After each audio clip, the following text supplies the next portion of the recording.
The following programme contains graphic content which some listeners may find disturbing. Listener discretion advised. Hi Martha, it's Mum. My phone died, so I couldn't make a call. Ring me whenever you can. I'm here for the evening. Try not to worry, love.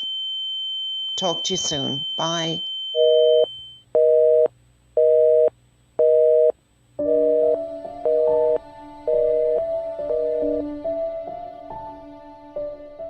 You know who I am, you've called me your friend. Wishes of misery and heartache I send.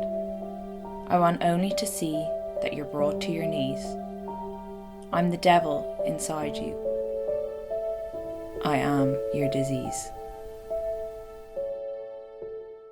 My relationship with Martina was that she was my older sister. So there's 5 of us in the family. It's Martina, Aidan, myself, Grania, Thomas and Mary, and Martina was the eldest in the family. My name is Celia. I met Martina in Coonvera about 3-4 years ago. She came in as a resident and I worked in the ladies unit.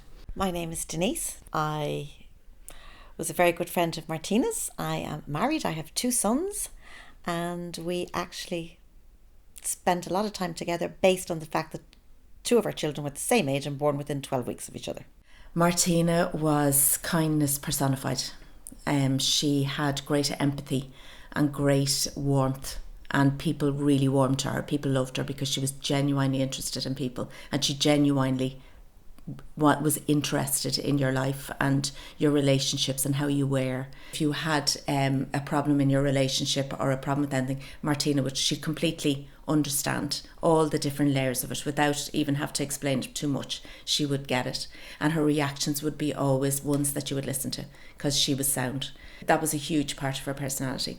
She had great fun and when you were in her company, you were in her company. She was completely there. And I met her down at the admissions unit down by the nurses station, and I just found her very authentic straight away. Very real and very deep down, very kind of straight from the heart.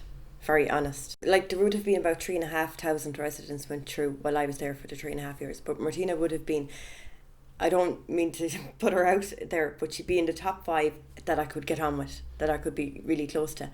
And she worked on reception when she was there, and like the first 2 weeks she would have been in detox, and then she'd have continued on. So I'd have done group meetings at that stage as well. I'd have been about 2 years maybe in recovery then, and I just got to know her really well, and I just found her very trustworthy, because I would have had an awful lot of issues with trust before, because it would have been broken and I'd broken my own trust.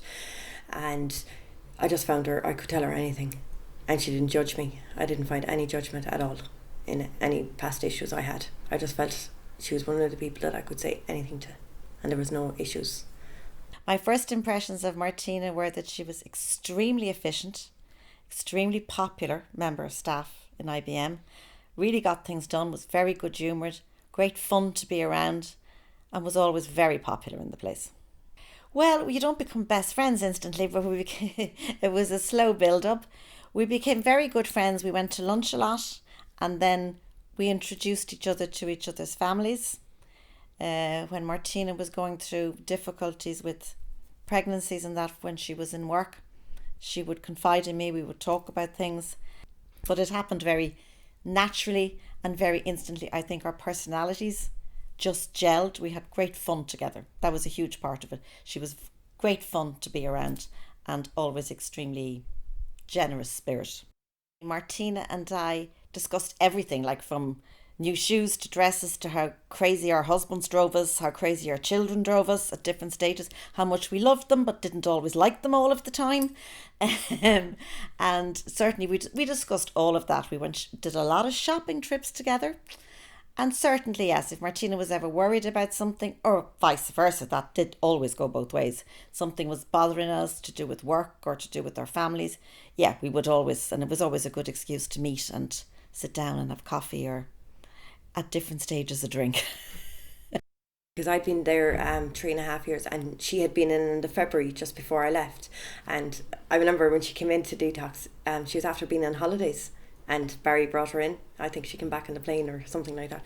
And she said to me, oh, you're still here. What are you doing here? And then I explained that, there were still issues going on at home. My brother was getting married a few weeks after, and I was like, I'm going to test the water, go home for the week and see how I get on, and then I'll go. So I remember I left for the wedding, and then she rang me afterwards and she said to me, how did you get on? And I said, grand. And she goes, I think you're ready to go, otherwise you'd be institutionalised, because I'd been there 3.5 years, and I just felt it was the same thing every day. I was helping everyone else, but then I wasn't getting on with my own life. I was just being stuck doing the same thing. And she was like, what are you still doing here? You're 30. Well, I was 33 at the time.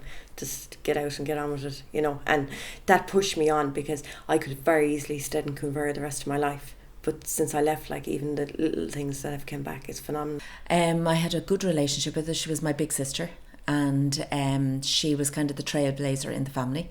In other words, she was the one that, was the first to do everything. So she was the one that sort of got into trouble all the time. And then when it came to the third, which was me, I had it easy. So we got on well. She was the blonde-haired, green-eyed, beautiful. I was the red-headed, freckled, bespeckled, younger, ugly sister, and we had the crack. We got on as we grew older. Our relationship improved.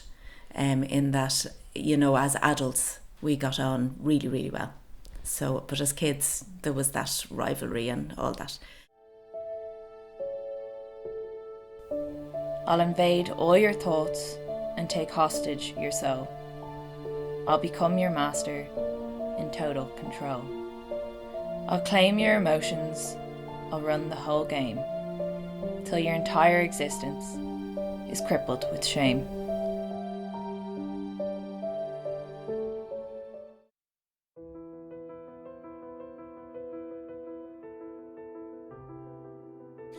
I would have started drinking at 17, and then I started taking tablets and drugs, and by my 21st birthday I was in my first treatment. But it's not that I had to tell people everyone knew, because I'm from a small town, I live in the country, and I broke my parents' heart, I broke my brother's heart, and it continued on for 11 years after that. And he was absolutely in and out of treatment, in and out of psychiatric hospitals, in and out of doctors, in and out of mental health professionals, everything possible.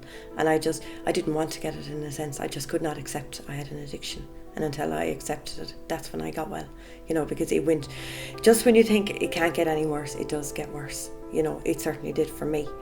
And I believe acceptance was the big part of addiction, because I transferred to, I started off drinking, then I gave up the drink for 2 years, but I started taking tablets and drugs. And then I stopped taking tablets and drugs. I got clean in 2013 from them, but then I went back drinking again. So it was like one addiction to another at the same time. I just didn't want to be myself. I just couldn't be myself, to face people and just be the real self I am today. My first experience was when my father died, and after that, at the funeral and around the time my father died, I had no idea Martina was drinking before that, and her behaviour around the whole funeral and her reactions and everything was so off the wall. I just didn't know what was going on. I put it down to grief. And because she was just behaving really weird. So and it was only around that time I found out that at my father's funeral that she had a bottle of vodka in her bag, and that's what was going on. And when we went out, she had a big get together before the funeral, and of the family, getting the family together, and she was brilliant at all of that. But it was very strange, and it was really, really difficult, and it was really hard for all of us, because what she was saying and what she was doing just didn't make any sense to us. So we were all scratching our heads and feeling like that was my first experience of it. And then shortly after that, I got a phone call to say she had been brought into John of God's, and I did not know what that meant, because this was my first experience of this happening to somebody close to me. I did no experience. And I arrived in John of God's. I got into the car and I arrived with a massive bouquet of flowers into John of God's, and I met Barry, her husband. And Barry looked at me and he says, what the fuck are you doing? He says, this is not how this goes. And I said, well, how does this go? I don't know what's going on here. And that was my first experience of it. So that was the start of it for me. What I recall is Barry telling myself and Kieran after a holiday I think it was the South African holiday you went on, that he figured that there must be something because she was not, her behaviour was not normal. There were times he thought that she was drinking. And then the other time that I first thought there was a problem, but I didn't think the problem was drinking, was when I was on holidays in the Penina with you as a family. You were a very young child at the time, and she had bruises all over her body. And I said to Barry and to Martina, she needs to go to a doctor as a matter of urgency when she gets back. I thought it was going to be like a blood disorder, that it was going to be like a leukemia. I was terrified. Turned out that it was her liver was having a problem because of what she was drinking. So she went to the doctor, and I remember she rang me about a week later, hysterical, telling me, Denise, there's a problem with my liver. That was the first time I knew there was a problem with her liver. And I said to her, have you told Barry? And she said, no, not yet. So after that, things started to escalate, and I still didn't really believe it. I thought there was a problem with the liver, but I didn't associate it with drink at the time. I just knew there was a problem. And then from there, things just kind of escalated because she must have continued to drink. So it kind of went from there. And I remember then when she was admitted to rehab the first time, Barry ringing me and saying, we've had to admit her to rehab. She's been diagnosed as an alcoholic. And I just burst out crying. So there had been a lead up to it, but I hadn't really seen it. To be fair, she probably was careful maybe when she was with me. Like, we would have been on the phone to each other every day and met regularly, but she'd had obviously such control over it for such a long time. She managed it for a certain length of time, and then it spiraled out of control.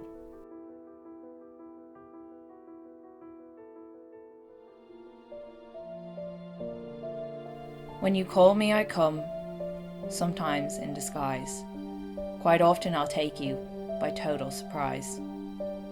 But take you I will, and just as you feared. I want only to hurt you, all memories cleared.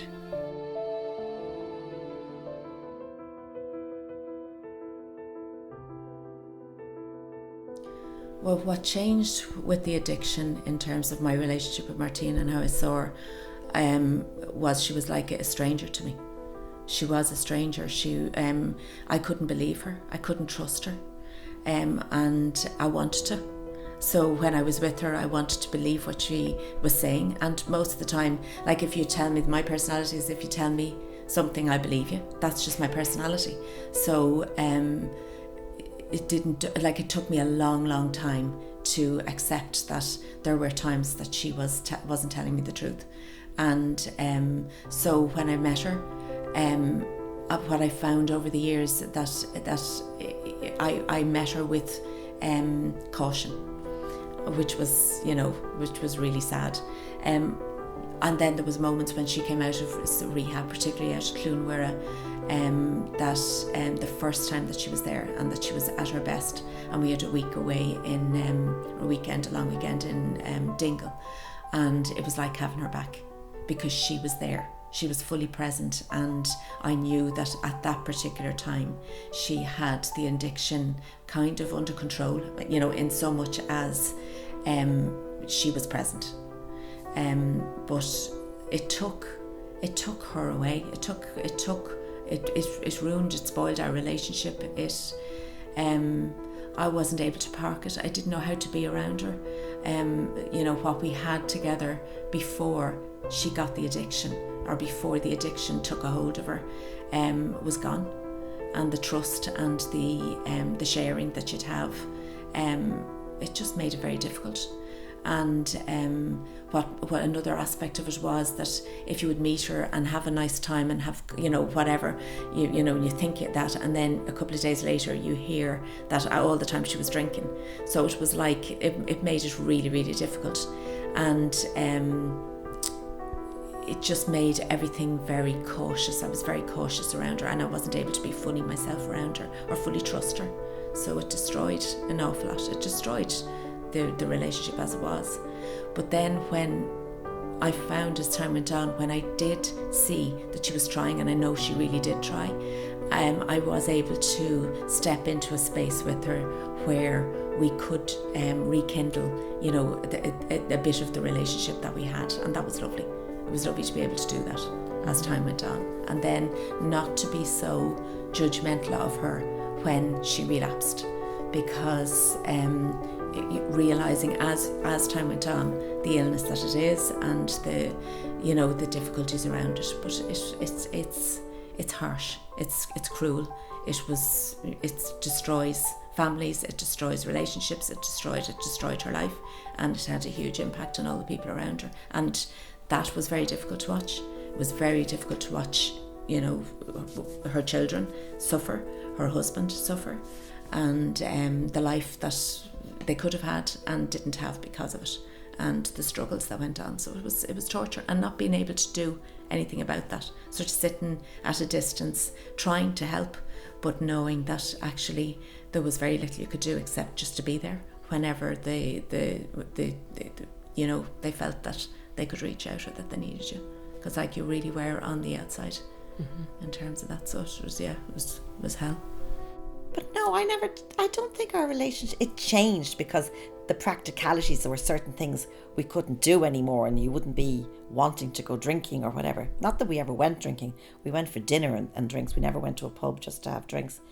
But I never felt any differently about her, I have to be honest and say. And I don't think our relationship only changed to the point that she was just that bit less reliable. And she was admitted to rehab. The rehab facility was not too far from where I lived, so I used to call into her every day. And at the time, I remember saying to her, I see more of you when you're here than I do when you're at home. And we kind of able to joke about it to some extent.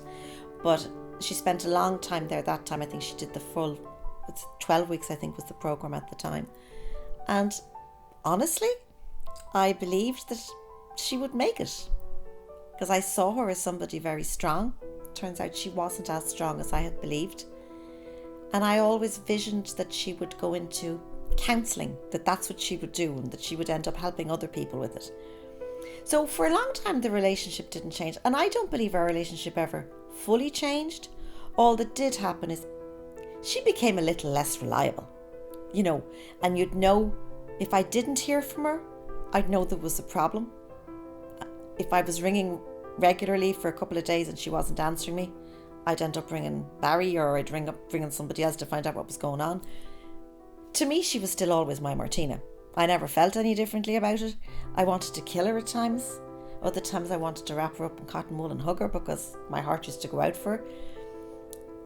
I never saw it as lying. I saw it as kind of trying to protect the relationship so that I wouldn't think badly of her at the time, because in the early days I certainly used to give out to her. I learned eventually that there was no point, that giving out to her nearly gave her an excuse. People are being mean to me, so what can I do? Type of thing. I'm the victim here, which to me, anybody who suffers from addiction is a victim, because it's the most insidious, difficult thing to beat. So yeah, I mean, as I've said earlier, did I want to bloody kill her at times? Absolutely. Because she was destroying herself and everybody around her. I mean, I can't even go back to the amount of conversations about her children, about the great life she had, the great life she could have if she could get it under control. I do believe that deep down for many, many years she tried hard, and she really did want it, but it got the better of her. It gobbled her up. It was just, to me, it was kind of like, would I have preferred my outing with her to be somewhere other than a rehab centre? Yes. But if that was the only way I could see her, I was more than happy to do it, and did it every weekend. I never wanted her not in my life. It's an illness. Would I have given up on her if she'd cancer? No. That's what friendship is about. It's really easy to be friends with somebody in good times, and when somebody's in trouble, that's when they need you.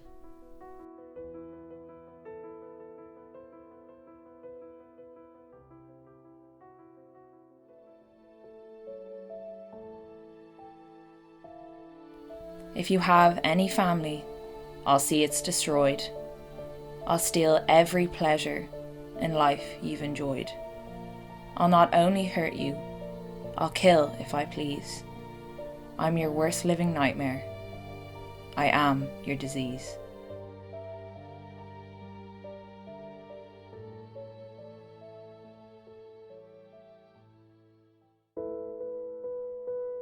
The 16th of July 2018 was probably the worst day of my life so far. I woke up in the morning to Barry screaming that he thought Martina might be dead.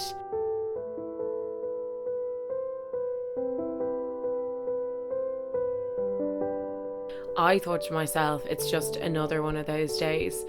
I jumped out of bed and I ran into her room, and as soon as I saw her on the bed, I saw that her arm was hanging off the side of the bed and her hand was blue. And I don't know how to describe the feeling I felt when I saw that, but I think once you see somebody's skin turn blue, you just know what has happened. So straight away, my dad was so panicked, so I picked up the phone and I called 999, and when the woman answered, she told me that we would have to place my mum on the floor. So we put her on the floor, and the woman on the phone told us that we'd have to start giving her chest compressions. So straight away my dad got on the floor, but soon realised he'd never done it before and he didn't know what to do. It was at that point that I knew that it was me who was going to have to give her the chest compressions.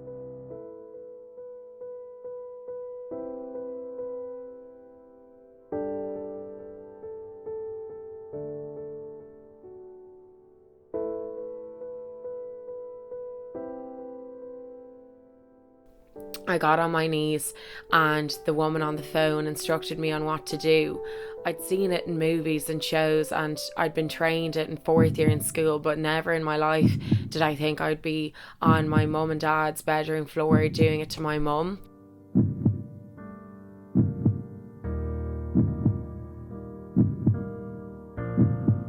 As I started doing it, I listened to the woman on the phone counting. In the background, my dad was he was distraught, saying that he couldn't believe this was happening, and that, you know, after everything, that she finally is going to die and he didn't want her to die and how much he loved her. But I tried to block him out and concentrate on the very important job that I had to do.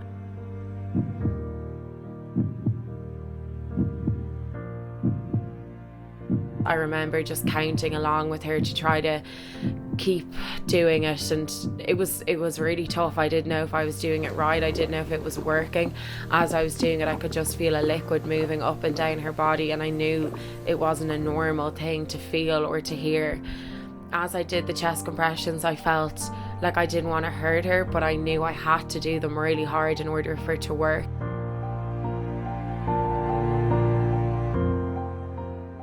I was afraid at one stage I might break a rib, but then I knew that it was better to break a rib and for it to work than to do it not hard enough. I just kept going. I was using muscles I'd never used before. My body was aching and it was all just extremely difficult. There was a part in it when I was doing the chest compressions, and it just suddenly dawned on me that I was most likely doing this on a body that was already dead. I just didn't know what else to do.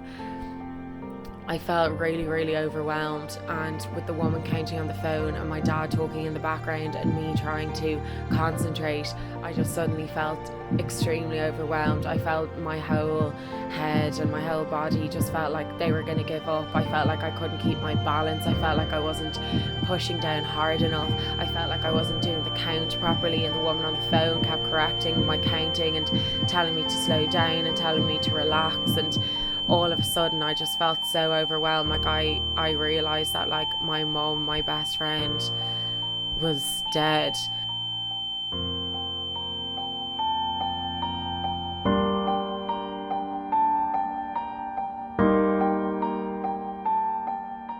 Hi Martha, it's Mum. Try not to worry, love.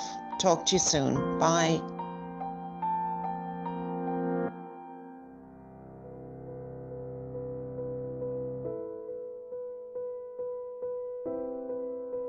Not being able to save her was the worst feeling in the world, that if this didn't work, it possibly was my fault, that maybe I had done the wrong thing, or I hadn't pushed hard enough, or I was doing it at the wrong place, or it just became so overwhelming and I could feel my whole body tense up, and I felt like I was going to have to stop and give up on what I was doing. But all of a sudden something came over me. I don't know how to describe it, but I just felt really calm, and it was a sense of, you have a job to do, and this is the most important job you've ever had, and possibly the most important job you ever will have, and you need to do it properly. So all of a sudden I felt really calm, and I think that calmness came from dealing with stressful situations from a young age and just having to act on them, because it's a very serious, extreme situation, and the outcome could be the worst outcome that could ever be expected. I continued doing what I was doing, and I just remember I felt completely calm, and I just continued, and I was probably giving chest compressions for about 20 minutes until finally an ambulance arrived. And I remember the first aid responder came up to the room, and he started talking to my dad and asking him questions, and I didn't even notice him coming in. I just kept doing my job until finally I looked up at him and I was like, can I stop now? And he finally took over. And after that, it was a weird feeling, because I felt like I should have broken down, and I should have cried, and I should have realised the awfulness of this. But instead I brought my dad over to the window and I comforted him, and I said she would be okay, and that we've been through this before, and it's just another scare. But deep down I knew that she was gone. I knew from the look of her, I knew from the feel of her, I just knew that she wasn't there anymore, but I didn't have the heart to be the one to tell him that.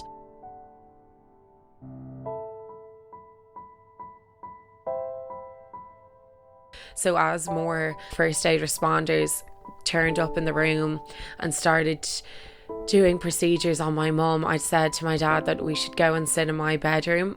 And to this day, I always regret going into my bedroom, because that was the room that we found out that she had passed away. And that there was nothing that we could do, and that even though I tried my best just didn't work. And maybe she was dead long before I even got to her. But I think there will always be a sense of, what if somebody else had done it? What if the ambulance had gotten there sooner? What if we had gone and checked on her in the middle of the night? To this day, it's hard to talk about, and yeah, it's definitely the worst thing I've ever gone through in my life.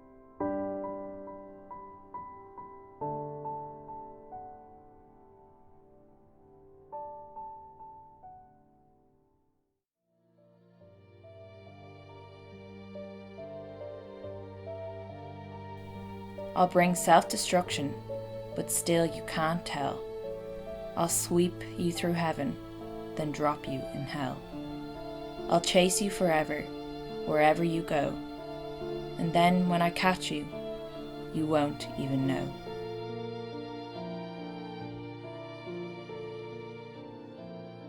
I do. It was a Monday morning, and it was early Monday morning. Barry rang and he told me, and it was, I just couldn't believe it. It was just absolute shock, heartache driving out. Mary and I went out, and it was like, you know, getting that phone call, hearing that Martina had passed away was absolutely devastating. That she was gone, and just that we wouldn't see her again. That thinking of, you know, of Barry and you and Ian and Jenny, and just the loss and the heartache that you've all been through, and the heartache she's been through. And then I suppose going out to see her lying out there, and just the sad death that she had, the loneliness of it, the hearing about her last meal, hearing about her interactions with the family, going up the stairs and, going to that meeting. She went to her final AA meeting and spoke at the meeting, and hearing about that and getting a sense that on some level Martina might have known that this was happening, that her body was unravelling and that she just wasn't able to sustain the physical, that in a way that she'd given up. So that was very, very sad. Very, very sad, and was just heartbroken. And then and just seeing her and seeing how vulnerable she was and how thin, and comparing her to what she was, it was just heartache and heartache for everybody. And so that was the reaction. It was just unbelievable. Even though you knew how she was struggling, you just did not think that this was ever going to happen. You just never thought. You always thought that was going to be the light bulb moment, that somebody was going to be able to put a hand out and pull her out of this. And we all tried, and everybody did their absolute best to try, but nobody was able to do it. She just wasn't able to, to pull herself out. And that was it. I was in work at my desk and Barry rang me and he said something terrible has happened. I just knew before he said the next sentence. And then he said, Martha wants to talk to you, and you came on the phone to me. So I went into my desk, packed up, and I came down here, basically. Deep sorrow and shock, but the shock was tempered with the fact that I had seen her. I'd been lucky enough to see her 3 times the week before she died, to know she wasn't well. So did it come? I was shocked but not surprised, if that makes sense. I knew it would happen someday, that I would get a call, because she wasn't making it. She was not long. She had only come out of the Beacon on the Tuesday. I'd gone into her on the Tuesday. She came out on the Wednesday. I was with her on the Thursday in Greystones, and I was with her again on the Saturday. And on the Saturday, she died on the Monday, obviously, as we both know.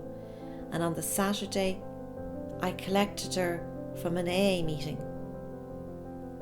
But the minute I saw her, she came out of the AA meeting. She was in tears, she was crying, which was always a sign that she was on something.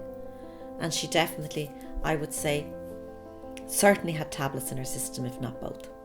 So when she got into the car, I said to her, "Are you all right?" "Yes, I'm fine. I'm just upset because..."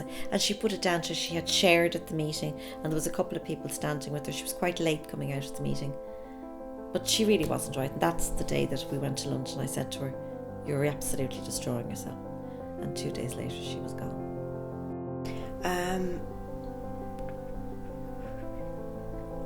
I think it was someone in Coonborough told me. Yeah, it was Liam McLaughlin, actually. Liam rang me. I was just after leaving in June, and then she died a few weeks afterwards, just July. And Liam McLaughlin rang me and he goes, "You're not going to believe this." And I said, "What?" And he goes, "Do you remember Martina Byrne?" And I said, "Of course." I said, "I remember Martina." And then he goes, "She passed away." And I was like, oh my God. I just couldn't believe it, because I felt, now I wasn't family or anything, but I just felt she was one of the people I got really close to. I don't believe it's the amount of time you know someone, and sometimes people don't get on with their family, or for reasons or whatever, but I felt she was one of the people that I connected with throughout her life. So I think a part of me went with her that day, and that's why I believe she is looking down on me. I honestly do. And even in my room at home, since I moved home, I have a picture of her, beside my bed. I do believe, every night, every morning I see her first thing. Because she is, like, I would have seen a lot of people pass away, throughout the 3.5 years I'd have heard of whatever. But she's one of the people that was just like, oh my God, I can't believe this, that she's gone.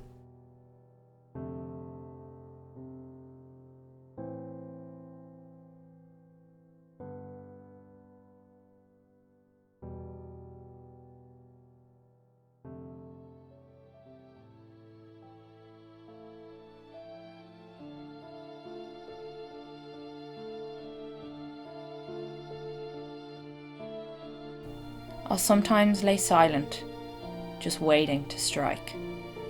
What's yours becomes mine, 'cause I take what I like. I'll take all you own and won't care who sees. I'm your constant companion. I am your disease.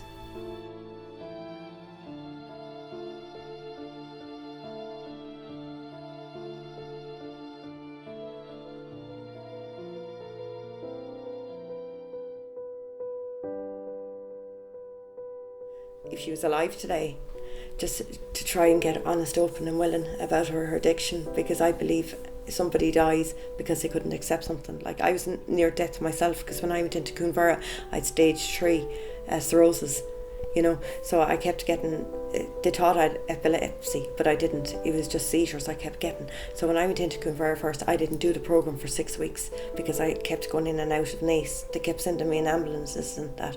But eventually I came back and I started the programme, and I just felt when I got honest and accepted it and started listening to others, because I couldn't listen. It was in one ear, out the other. I was incapable of listening. I believe that. And I know, like I said it in the letter and I'll say it again, I felt Martina is my guardian angel now, looking after me.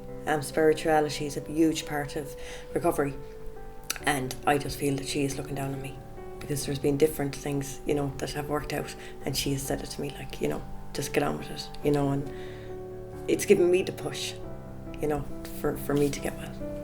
If she was still alive and with us, I would have all the normal conversations I'd have with her, and I'd probably tell her, now make sure you get your act together. You have a fabulous family, you have a fabulous husband, you have me, you have great holidays to plan. Get yourself the help you need. But you've got to remember, she did get the help she needed. She tried and she tried and she tried. But I have to say right now, what I'd be saying to her is, welcome back. All is forgiven.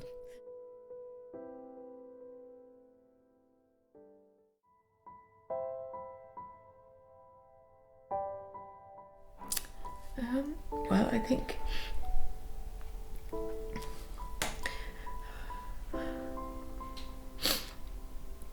if she was sitting here today, I'd just tell her what I've told her many times, that I love her, and that I just wish that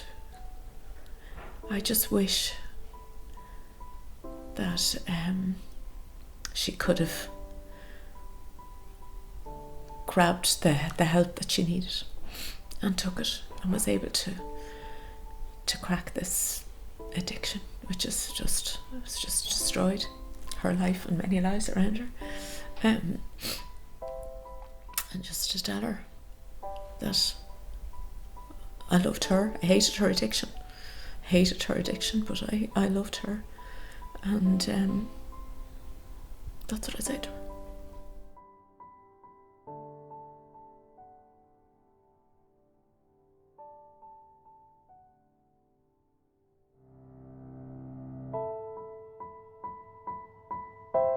I love you very much, and I miss you, and I'll talk to you soon. Lots of love, Mum. Bye. Bye.